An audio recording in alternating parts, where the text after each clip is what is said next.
Every day, people use common products such as cosmetics, over-the-counter medicines, household essentials, etc. However, many of us fail to realize just how these everyday products are labeled safe for use. Companies use animal testing as a means to guarantee the safety of their products. This video will discuss the controversial issue of animal testing in today's world. Animal Testing by Stephanie Majewski, Gabriela Pleva, and Juliana Oliveira. The use of animal experimentation dates all the way back to the BC era. Physicians such as Aristotle and Galen used animal experiments to understand subjects such as anatomy, physiology, pathology, and pharmacology. In the 1600s through the 1800s, researchers believed that mammals share common physical traits as humans. Therefore, they served as good testing subjects for research. Animal testing didn't become a mandatory procedure until 1937.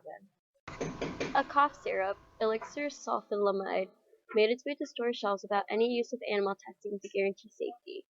This product led to mass poisoning and caused more than 100 deaths. This led to the Federal Food, Drug, and Cosmetic Act coming into effect in 1938. This act required safety testing of drugs on animals before marketing.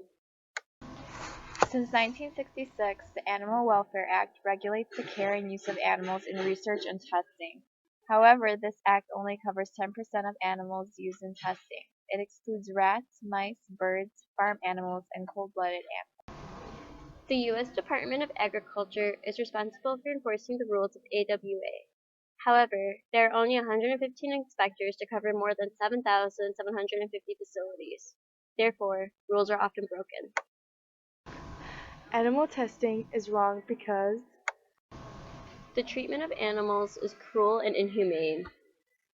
Conditions include animals being force-fed, deprived of food, water, physically restrained for prolonged time periods, and inflicted with burns, wounds, and overall pain. Also, animals are not always a reliable source for testing. Sometimes, some drugs will pass an animal test but fail when administered to a human. For example, the sleeping pill thalidomide was tested and passed on pregnant rats. However, when given to pregnant women, the drug caused around 10,000 babies to be born with birth defects.